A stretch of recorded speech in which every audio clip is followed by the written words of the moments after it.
Bismillahirrahmanirrahim. Assalamu alaikum dear students and dear viewers. From today inshallah ta'ala we are going to start a very important topic, and the name of this topic is, as you can see on the board, is tenses. In Urdu we can say this particular word as zamane. There are three types of tenses. We have already explained you, that is present tense, past tense and future tense. Present tense का मतलब होता है student ज़माने हाल, past tense ज़माने माजी जो वक्त गुजर चुका, और फ्यूचर टेंस ज़माने मुस्तक़बिल जो आएगा। टोटल हमारे पास टेंसेस तीन हैं, प्रेजेंट, पास्ट और फ्यूचर। प्रेजेंट के अंदर चार ब्रांचेस, पास्ट की चार और फ्यूचर की चार। आज हम प्रेजेंट टेंस स्टूडेंट स्टार्ट कर रहे हैं, और प्रेजेंट टेंस के अंदर पहला टेंस जो स्टार्ट करने जा रहे हैं उसका नाम क्या है? Present indefinite tense. ये आपका वेरी फर्स्ट टेंस है। तमाम के तमाम टेंसेस में, अहम तरीन टेंसेस में अगर किसी टेंस को आप शुमार करेंगे तो लाजमी तौर पर प्रेजेंट इंडेफिनिट टेंस को शुमार किया जाता है। उसकी रीज़न ये होती है कि अगर आप टेंसेस पढ़ने के लिए जा रहे हैं, कहीं पर भी किसी भी इंस्टीट्यूट में आप पढ़ें, सबसे पहले जिस टेंस को पढ़ाया जाता है the one and only is present indefinite tense.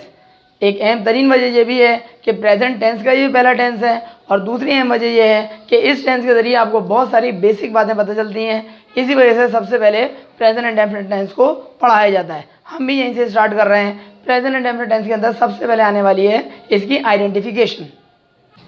Students, identification से मुराद ये है कि उर्दू के जुमले जब आप बनाएंगे इसी टेंस के, जिसका नाम प्रेजेंट इंडेफिनिट टेंस है, तो उर्दू में हमें पता कैसे चलेगा कि कौन सा जुमला प्रेजेंट इंडेफिनिट टेंस का है।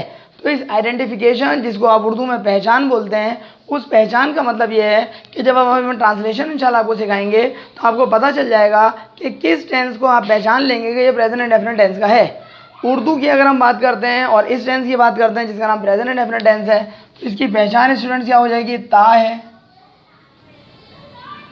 दूसरी पहचान हो जाएगी ती है, ते है अगर प्लूरल है, या इसका हो सकता है ता हूं। क्या क्या पहचान आपको बताई जा रही है? या तो ता है, या फिर ती है अगर लड़की है या खातून है, ते हैं अगर प्लूरल है, और ता हूं अगर एक से ज़्यादा अफराद हैं। अगर आपको अभी समझ में नहीं आ रहा तो जब जुमला बनाएंगे तो इंशाल्लाह बिल्कुल क्लियर, आपको क्लियर ये बात अच्छी तरह समझ में आ जाएगी इंशाल्लाह। अगली चीज़ है आपके पास फार्मूला। फार्मूला क्या यूज़ करना है? हर टेंस का एक एक अदद फार्मूला है। प्रेजेंट इंडेफिनिट टेंस का फार्मूला बहुत ही सिंपल है, और फार्मूला हमारे पास जो मौजूद है वो आपके सामने हम बोर्ड पे लिखते हैं। सबसे पहले आएगा सब्जेक्ट, सब्जेक्ट के बाद आएगा वर्ब, और वर्ब की कौन सी फॉर्म यूज़ करेंगे? आप फर्स्ट फॉर्म यूज़ करेंगे, और प्लस आ जाएगा ऑब्जेक्ट। ये टोटल इसका फार्मूला है। सब्जेक्ट का क्या मतलब होता है स्टूडेंट्स? काम का करने वाला, जो बंदा काम कर रहा है। आई है, वी है, यू है, दे है, ये सारे सब्जेक्ट्स हैं। वर्ब जो वो काम कर रहा होगा, जो वो काम परफॉर्म कर रहा होगा, वो वर्ब। वर्ब की भी तीन अलग अलग फॉर्म्स होती हैं, first form, second form, third form. Present indefinite tense में हमेशा वर्ब की फर्स्ट फॉर्म इस्तेमाल करेंगे, और आखिर में आ जाएगा ऑब्जेक्ट। मिसाल के तौर पर आई राइट अ लेटर, तो आई राइट अ लेटर क्या हो जाएगा? एक जुमला है जिसके अंदर बताएं आई क्या हो गया? आई हमने सब्जेक्ट के तौर पे यूज़ किया। वर्ब क्या हो गया? राइट हो गया। और ऑब्जेक्ट क्या हो गया? जो चीज़ हम लिख रहे हैं, यानी कि लेटर। इसका मतलब ये हुआ, अगर हम हाथ का हाथ आपको ट्रांसलेशन भी करवाना शुरू कर दें ताकि आपको दोनों चीज़ें बैलेंस होकर चलेंगी, तो इस तरीके से हम जुमला लिख सकते हैं, आई राइट अ लेटर। स्टूडेंट्स बताइएगा, आई राइट अ लेटर का मतलब क्या हो जाएगा? आई हो गया हमारे पास सब्जेक्ट, जैसे कि बोर्ड पर नजर आ रहा है। उसके बाद वर्ब आना चाहिए, वर्ब आ गया हमारे पास राइट, और राइट क्या है? वर्ब की फर्स्ट फॉर्म है। और आखिर में आ रहा है ऑब्जेक्ट, और ऑब्जेक्ट जो आ रहा है वो हमारे पास अ लेटर है। फर्ज करें मैं एक लेटर लिखने के बजाय स्टोरी लिख रहा होता, तो क्या हो जाएगा? आई राइट अ स्टोरी, तो आई स्टोरी फिर ऑब्जेक्ट हो जाएगा। फर्ज करें आई की जगह यू है, तो फिर हो जाएगा यू राइट अ लेटर, तो यू क्या हो जाएगा? यू फिर सब्जेक्ट बन जाएगा। इसका मतलब ये हुआ, सब्जेक्ट यहाँ पे बदलेगा, वर्ब यहाँ पे बदलेगा, और ऑब्जेक्ट यहाँ पे बदलेगा, तो मुख्तलिफ जुमले बनने शुरू हो जाएंगे। लेकिन तमाम के तमाम जुमले अगर आप प्रेजेंट इंडेफिनिट टेंस से बना रहे हैं, लाजमी तौर पर आपको वर्ब की फर्स्ट फॉर्म यूज़ करनी पड़ेगी। बताइए, आई राइट अ लेटर का करते हैं तर्जुमा। आई माने मैं, क्या कर रहा हूँ भाई? एक खत, मैं एक खत लिखता हूँ।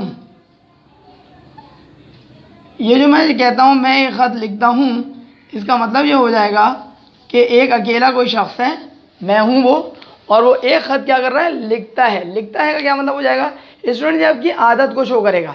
प्रेजेंट इंडेफिनिट टेंस के हवाले से ये बात याद रखिएगा, ज़माना हाल है, प्रेजेंट टेंस है।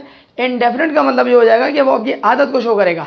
आप रोज़ाना सुबह स्कूल जाते हैं, कॉलेज जाते हैं, आप स्कूल का होमवर्क करते हैं, आप अपने वालिदैन का कहना मानते हैं, आप जो है वो नमाज़ पढ़ते हैं। ऐसा नहीं होगा कि एक दिन आपने जुम्मे की नमाज़ पढ़ ली तो आप बोले मैं नमाज़ पढ़ता हूँ, ऐसा नहीं चलेगा। रोज़ाना नमाज़ पढ़ते हैं तब ये कहा जाएगा कि आप नमाज़ पढ़ते हैं। या फ़र्ज़ करें आप रोज़ाना नमाज़ नहीं पढ़ रहे हैं, सिर्फ जुमे की पढ़ रहे हैं, तो फिर ये कहा जा सकता है कि आप नमाज जुमा बाकायदगी के साथ पढ़ते हैं। बगैर नमाज़ पढ़ें या ना पढ़ें वो अलग इशू हो जाएगा। It means that present indefinite tense जिसकी हम बात कर रहे हैं वो एक ऐसा टेंस होगा जो आपकी आदत को शो करेगा, और वो आदत जो है वो रेगुलर बेसिस पर होनी चाहिए। जैसे मैं अल्हम्दुलिल्लाह टीचिंग करता हूँ यानी कि पढ़ाता हूँ, तो पढ़ाना मेरी आदत हो जाएगा। तो हम जुमला क्या बोल रहे हैं, आई राइट अ लेटर, मैं एक ख़त लिखता हूँ। तो मुझे बताएं जो पहचान आखिर में मिल रही है वो क्या मिल रही है, इसकी पहचान जिसको मैं अंडरलाइन कर रहा हूँ ताहूँ। ये जो ताहूँ है बोर्ड पे ज़रा देखिएगा, ताहूँ पहचान मिल गई। फ़र्ज़ करें यहाँ पर होता कि यू राइट अ लेटर, तुम एक ख़त लिखते हो, तो लिखते हो इसका मतलब ये हुआ ते हो आ जाएगा। ते हो जो है वो बराबर है किसके, ताहूँ के। अगर आप ते हो लिखना चाहें तो वो भी आ जाएगा। अगर होता वी राइट अ लेटर, हम एक ख़त लिखते हैं, तो ते हैं आ जाएगा। ते हैं कहाँ, ये रहा ते हैं। अगर मैं बोलता हूँ she writes a letter, she के साथ देखिए राइट्स क्यों लगाया, अभी हम डिस्कस करने के लिए जा रहे हैं। शी राइट्स अ लेटर, वो एक ख़त लिखती है, तो ती है आ जाएगा। इसका मतलब उर्दू के जुमले में जो आखिर में जो वर्डिंग है उसके अंदर ता है, ती है, ते है या ताहूँ अगर आ रहा होगा, हम समझ जाएंगे कौन सा टेंस है, प्रेजेंट इंडेफिनिट टेंस। स्टूडेंट्स यहाँ पे एक बात बहुत अच्छी तरीके से आपको क्लियर हो जानी चाहिए कि अगर आप यूज़ कर रहे हैं क्या चीज़, बतौर सब्जेक्ट, बतौर सब्जेक्ट आप यूज़ कर रहे हैं, अगर फर्ज करें आई या वी, यू, दे या फिर प्लूरल नेम्स, ये बात याद रखिएगा, इनके साथ जो भी वर्ब आएगा उस वर्ब के साथ एस का या ई एस का इजाफा जो है वो कभी भी नहीं किया जाएगा। और अगर आप सब्जेक्ट यूज़ कर रहे हैं ही है, शी है, इट है या फिर एक अकेला नाम है यानी कि सिंगुलर नेम है, तो इनके साथ जो भी वर्ब आएगा उस वर्ब के साथ या तो एस का इजाफा होगा या फिर ई एस का इजाफा होगा। इस चीज़ के हवाले से हम अलग से आपको एक वीडियो अपलोड कर चुके हैं जिसके अंदर सब्जेक्ट वर्ब एग्रीमेंट से रिलेटेड है, हमारे इसी चैनल के ऊपर मौजूद है। आप देखना चाहें तो ज़रूर देखिएगा ताकि आपको पता चले कि किन किन सब्जेक्ट के साथ एस ई एस का इजाफा होगा और किन किन सब्जेक्ट के साथ एस ई एस का इजाफा नहीं होगा। बोर्ड में तवज्जो रखिएगा और बताइए कि अगर मैंने सब्जेक्ट आई के बदले में ले लेता हूँ वी, तो वी के साथ भी जो वर्ब आएगा उस वर्ब के अंदर भी एस ई एस का इजाफा नहीं किया जाएगा।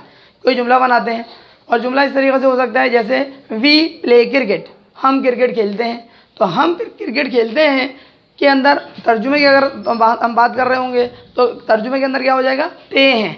आखिर में ये ते हैं आ रहा है, ये इस बात की अलामत है कि हमारे पास ये पहचान आइडेंटिफिकेशन के अंदर ते हैं हमें मिल जाएगा। सब्जेक्ट हो चुका हमारे पास, वर्ब हो चुका हमारे पास, ऑब्जेक्ट हो चुका। इसी तरीके से अगर हम इसी जुमले को बात कर रहे हो, नेगेटिव हमें बनाना हो या इंट्रोगेटिव बनाना हो, how will we make these sentences, negative यानी कि मनफी इनकारिया बनाना है और इंट्रोगेटिव का मतलब होता है सवालिया बनाना है, सवाल बना के पेश करना है। तो फिर ऐसी सूरत में हम क्या काम करेंगे, इसके हवाले से भी एक बेसिक बात आपको अच्छी तरीके से क्लियर होनी चाहिए कि कौन से सब्जेक्ट के साथ आपको डू नॉट का इजाफा करना है और कौन से सब्जेक्ट के साथ आपको डज नॉट का इजाफा करना है। वो बोर्ड पे हम यहाँ पे लिखते हैं कि अगर आपके पास सब्जेक्ट होंगे आई है, वी है, यू है, दे है या नेम्स है, तो फिर इनके साथ हमेशा हमेशा आपको लगाना पड़ेगा क्या चीज़, डू नॉट। तो यहाँ पे जुमला मैं लिखूँगा use do not. Do not को हम इस्तेमाल करेंगे आफ्टर सब्जेक्ट, सब्जेक्ट के बाद। सब्जेक्ट जो भी होगा, और सब्जेक्ट कौन कौन सा होगा, या तो आई होगा, वी होगा, यू होगा, दे होगा या नेम्स होगा, आप क्या इस्तेमाल करेंगे, डू नॉट। और आप ऐसा भी कर सकते हैं कि जैसे फ़र्ज़ करिए यहाँ पे मैं इसी में इजाफा कर देता हूँ, और इजाफा क्या कर देता हूँ, डू नॉट या फिर डज नॉट, क्योंकि डज नॉट भी लग सकता है। स्टूडेंट बताइएगा अगर डज नॉट हो रहा होगा तो डज नॉट किसके साथ लगेगा, डज नॉट लगेगा नीचे वाले सब्जेक्ट के साथ, जैसे ही है, शी है, इट है या नेम है, तो फिर डज नॉट लगेगा आफ्टर सब्जेक्ट, सब्जेक्ट के बाद। बहुत तवज्जो दीजिएगा इस बात को कि अगर सब्जेक्ट आपने इस्तेमाल करें कौन कौन से, आई, वी, यू और दे और नेम्स, तो फिर आपको जो नेगेटिव बनाने के लिए सब्जेक्ट आप यूज़ करेंगे वो डू नॉट यूज़ करेंगे। और अगर ही, शी, इट और नेम होगा तो फिर आप यूज़ करेंगे डज नॉट। जुमला बनाते हैं, जुमला हम ऑलरेडी बना चुके हैं बोर्ड के ऊपर। उस जुमले को हम बनाते हैं negative. I write a letter, बताएं नेगेटिव बनाना है तो क्या कर देंगे, I do not write a letter. I do not write a letter क्या मतलब होता है, मैं एक खत नहीं लिखता हूँ। ये हो जाएगा हमारे पास नेगेटिव, मैं एक खत नहीं लिखता हूँ। मुझे बस स्टूडेंट बताइएगा कि मैं एक खत नहीं लिखता हूँ क्या कहलाएगा, या नेगेटिव कहलाएगा। किस वजह से नेगेटिव कहलाएगा, क्योंकि हमने जुमले के अंदर क्या इस्तेमाल कर लिया, डू नॉट। और डू नॉट ही क्यों लगाया हमने भाई, डज नॉट क्यों नहीं लगाया। तो हमने अब ये बात आपको इन्फॉर्म कर दी कि अगर सब्जेक्ट्स आपके पास ये वाले होंगे, आई वी यू दे और नेम्स, तो नेगेटिव बनाने के लिए आपको क्या लगाना पड़ेगा, डू नॉट। और अगर सब्जेक्ट ही शी इट और नेम होंगे तो फिर आपको डू नॉट नहीं लगाना पड़ेगा, आपको लगाना पड़ेगा डज नॉट। एग्री। अच्छा, तीसरी और आखिरी बात क्या है, इसी जुमले को अगर हमें बनाना है इंट्रोगेटिव। इंट्रोगेटिव का क्या मतलब होता है, सवालिया। तो सवालिया बनाने के लिए क्या करेंगे, सवालिया बनाने के लिए बात याद रखिएगा कि आपको डू या फिर डज जुमले के बिल्कुल शुरू में लेकर आ जाएंगे। अगर सब्जेक्ट फर्स्ट करिए आई वी यू दे नेम्स होगा तो फिर आप जुमले के शुरू में क्या ले जाएंगे, डू ले जाएंगे। और अगर ही शी इट और नेम होगा तो जुमले के शुरू में क्या चला जाएगा, डज चला जाएगा। लेकिन इस बात का ख्याल रखिएगा कि जब भी डज का इस्तेमाल आप करेंगे तो वर्ब के अंदर जो ऑलरेडी एस आई एस का इजाफा हो चुका होगा वो फिर आपको हटाना पड़ेगा। अभी हम आपको जुमले से भी इंशाल्लाह इन्फॉर्म करते हैं। अगर आपको जुमले को इंट्रोगेटिव बनाना है तो क्या करेंगे, यूज़ डू या फिर डज। डू को या डज को आपको लगाना पड़ेगा कहाँ पर, बिफोर सब्जेक्ट, सब्जेक्ट से भी पहले। और जाहिर सी बात है आखिर में आपको क्वेश्चन मार्क भी लगाना पड़ेगा। सब्जेक्ट कौन कौन से हो सकते हैं, आई है, वी है, यू है, दे है, ही शी इट है, नेम और नेम्स। कोई सा भी सब्जेक्ट हो, सब्जेक्ट से पहले या तो डू लगेगा या फिर डज लगेगा। डू किन के साथ, ऊपर वाली लाइन के साथ डू, और डज किसके साथ, नीचे वाली लाइन के साथ डज। फिलहाल बताएं हमने कौन सा सब्जेक्ट इस्तेमाल किया हुआ है, आई। लिहाजा आई जो है ऊपर वाली लाइन में आ रहा है तो आई के साथ आपको क्या लगाना पड़ेगा, डू लगाना पड़ेगा। कहाँ पर, जुमले के स्टार्ट में। इसी जुमले को हम सवालिया बना रहे हैं, डू आई, यानी कि डू शुरू में आ गया, पूरा जुमला एज इट इज उतार दें, राइट अ लेटर। और इसका मतलब क्या हो जाएगा, क्या मैं एक खत, क्या मैं एक खत लिखता हूँ। और आखिर में आ जाएगा सवालिया निशान। याद रखिएगा क्वेश्चन मार्क सवालिया निशान आपको ज़रूर लगाना पड़ेगा, अदरवाइज आपके नंबर डिडक्ट हो सकते हैं। स्टूडेंट्स ये तो जुमला हमने बनाया आई के साथ। इसी जुमले को हम बनाते हैं फर्ज करें वी के साथ। क्या हो जाएगा, आई के बदले हमने वी ले लिया, वी के साथ क्या हो जाएगा। फिलहाल हम वर्ब नहीं बदल रहे हैं ताकि आपको जुमले के अंदर कंपैरिजन करने में आसानी रहे। वी लेंगे तो क्या हो जाएगा, वी राइट अ लेटर, या जुमला बदल दें अगर आप चाहें, वी प्ले क्रिकेट कर लेते हैं। वी प्ले क्रिकेट का मतलब होता है हम क्रिकेट खेलते हैं। इसी तरीके से अगर हम इसी जुमले को नेगेटिव बनाना चाहें तो क्या होगा, we do not play cricket, हम क्रिकेट नहीं खेलते हैं। सवालिया क्या बन जाएगा, जुमले के शुरू में डू आ जाएगा, डू वी प्ले क्रिकेट, क्या हम क्रिकेट खेलते हैं।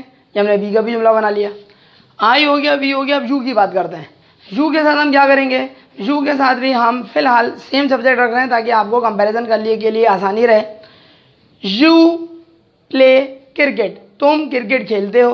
नेगेटिव बनाइए, you do not play cricket, तुम क्रिकेट नहीं खेलते हो। सवालिया बनाइए, डू यू प्ले क्रिकेट, क्या तुम क्रिकेट खेलते हो। यानी कि तीनों के तीनों जुमले बिल्कुल सही चल रहे हैं, एक ही पैटर्न के मुताबिक चल रहे हैं क्योंकि एक ही सीरीज़ में चल रहे हैं। दे की बात करते हैं, दे प्ले क्रिकेट, वो क्रिकेट खेलते हैं। दे डू नॉट या डज नॉट, देखिए डज नॉट लगेगा इनके साथ, ऊपर वालों के साथ सबके साथ डू नॉट है। लिहाजा they do not play cricket, वो क्रिकेट नहीं खेलते हैं। सवालिया बनाइए, डू लगेगा डज लगेगा, डू लगेगा ऊपर वाली लाइन के साथ, लिहाजा दे लगा रहे हैं तो डू ही लगेगा। डू दे प्ले क्रिकेट, क्या वो क्रिकेट खेलते हैं। ये बात भी ख़त्म हो गई। बात करते हैं नेम्स की। कोई से भी दो नाम ले लीजिए, सलीम एंड शब्बीर, दो बंदे हो गए। राइट अ लेटर, जो आपका दिल चाहे आप वर्ब ले सकते हैं, कोई पाबंदी नहीं है। Salim and Shabbir write a letter. अब जाहिर सी बात है दो बंदे हैं, एक खत लिखना कुछ अजीब सा लगेगा, तो Salim and Shabbir write letters. ख्याल रहे यहाँ पे चेंज आ रहा है। जैसे हम अगर जुमला बदलते हैं, प्ले क्रिकेट वाला बनाएं तो क्या हो जाएगा, Salim and Shabbir play cricket, कोई चेंज नहीं आया।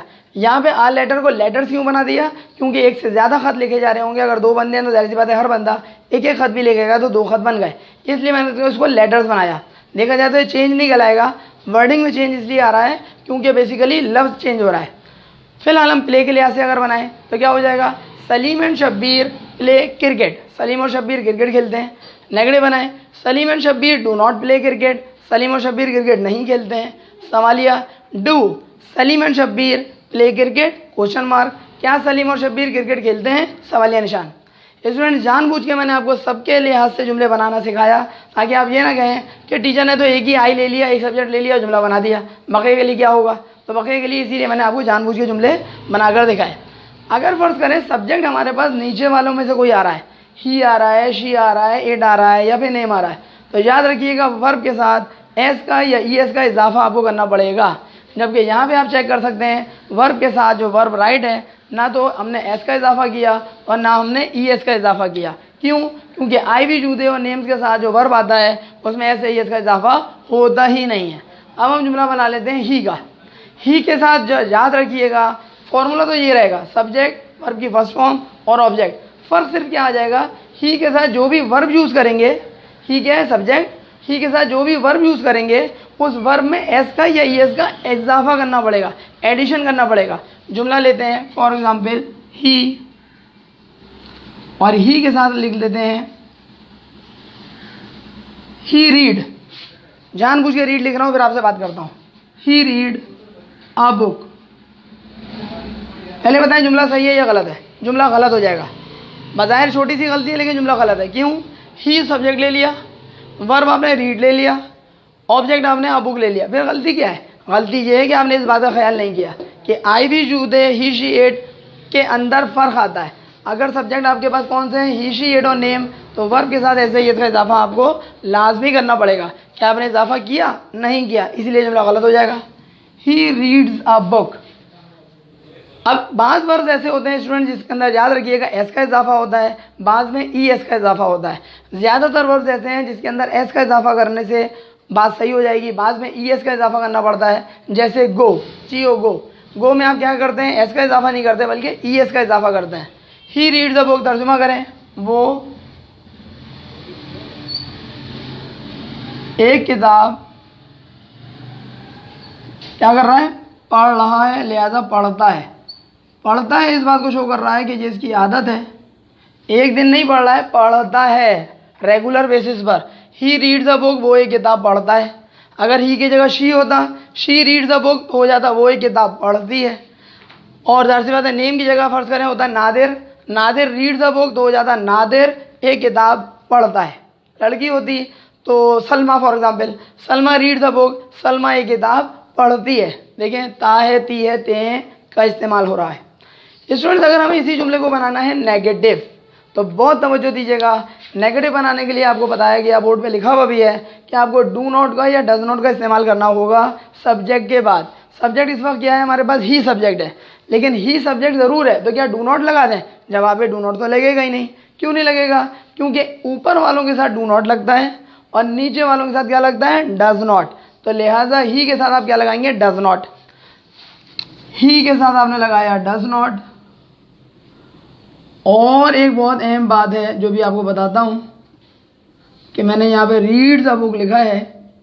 पहले बताइए जुमला सही है या गलत है। ही सब्जेक्ट ले लिया, नेगेटिव बना रहे हैं, नेगेटिव बना रहे हैं। नेगेटिव बनाने में मुझे बताया नीचे वाला हिस्सा लिया, नीचे वाला लिया यानी कि ही लिया। ही के साथ डू नॉट लगता है या डज नॉट, तो जवाब है ही के साथ डज नॉट लगता है, हमने ये भी यूज़ कर लिया। लेकिन आगे जाके हमने एक गलती कर दी है। गलती ये कर दी है, इसके रीड्स जो वर्ड है इसमें जो एस लगा हुआ था हमने इधर भी एस लगाया हुआ है। याद रखिएगा जब भी डज नॉट का इस्तेमाल होगा, जब भी, तो उसके साथ जो वर्ब आएगा उस वर्ब में एस का या एस का इजाफा जो ऑलरेडी हो चुका था वो हटा दिया जाएगा। लिहाजा ये एस आपको यहाँ पे यूज़ नहीं करना है, यहाँ पे यूज़ करना है और यहाँ पे यूज़ नहीं करना है। यहाँ पे अगर यूज़ नहीं किया तो नंबर कटेंगे और यहाँ पे यूज़ कर लिया तो नंबर कटेंगे। क्यों? क्योंकि डज नॉट है। Students he does not read a book, तर्जुमा क्या होगा, वो एक किताब नहीं पढ़ता है। यही उससे उम्मीद की जा सकती है, वो एक किताब नहीं पढ़ता है, वही किताब नहीं पढ़ता है। अब क्या कर सकते हैं, नहीं पढ़ता है। फ़र्ज़ करें ही की जगह शी होता तो क्या हो जाता है, she does not read a book. अगर यहाँ सलीम होता तो क्या हो जाता, Salim does not read a book. याद रखिएगा कि हमेशा जो नीचे वाले सब्जेक्ट्स हैं उनके साथ ही आपको डज़ नॉट लगाना है, और जब भी डज़ नॉट का इस्तेमाल होगा वर्ब में जो एस है एस का इजाफा हो चुका था वो हटाना पड़ेगा नेगेटिव बनाते हुए। आखिरी चीज़ रह जाती है इंट्रोगेटिव। जुमले को अगर इंट्रोगेटिव बनाना है तो क्या करते हैं, सब्जेक्ट से पहले आपको डू या डज़ का इस्तेमाल करना है। बताएं सब्जेक्ट कौन चल रहा है, हमारे पास ही चल रहा है। ही नीचे वाली पार्टी से ताल्लुक़ रखता है तो नीचे वाली पार्टी में क्या लगता है, डज़। ऊपर वाली पार्टी में लगता है डू। फिलहाल हम डू लगाएं या डज़ लगाएं, बिल्कुल सही समझ रहे हैं, डज़ लगाएंगे। डज़ कहाँ आ जाएगा, ही से भी पहले। देख लें सब्जेक्ट से पहले लिखा हुआ है तो सब्जेक्ट से पहले लगा दीजिए डज़। डज़ ही, यानी कि इस जुमले को बनाते हुए बनाएं, डज़ शुरू में आ गया, ही बाद में आएगा, ही क्या है छोटा हो जाएगा, और रीड आएगा या रीड्स आएगा, बिल्कुल सही कह रहे हैं, रीड आएगा।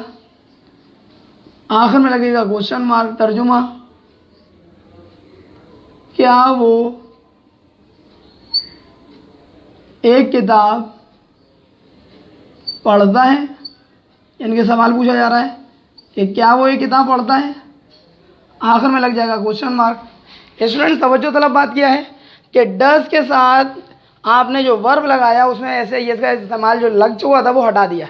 भले डज़ सवालिया में आ रहा हो, भले डज़ इनकारिया में आ रहा हो, नेगेटिव में आ रहा हो, जो वर्ब होगा उसमें ऐसे ये इसका इस्तेमाल जो आपने किया था हट जाएगा।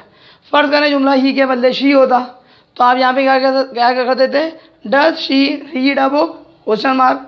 नादिर होता तो क्या लगा देते, does Nadir read a book.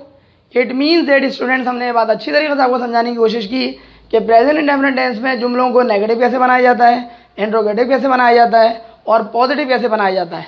पहला वाला जुमला पॉजिटिव है, एफर्मेटिव है, दूसरा नेगेटिव है, तीसरा आपके पास इंट्रोगेटिव है। स्टूडेंट्स उम्मीद है हमारे इस वीडियो लेक्चर से आपको यकीनन फ़ायदा हासिल हुआ होगा। अगर आपको फ़ायदा हासिल हो तो लाजमी तौर पर अपने फ्रेंड्स में इसको ज़रूर शेयर करवाइएगा। अगर वीडियो हमारी पसंद आए तो लाइक और कमेंट करना बिल्कुल ना भूलें। अगले वीडियो लेक्चर तक के लिए अपने टीचर सर अली अहमद को इजाज़त दीजिए। अपना बहुत ख्याल रखिएगा। अस्सलामु अलैकुम।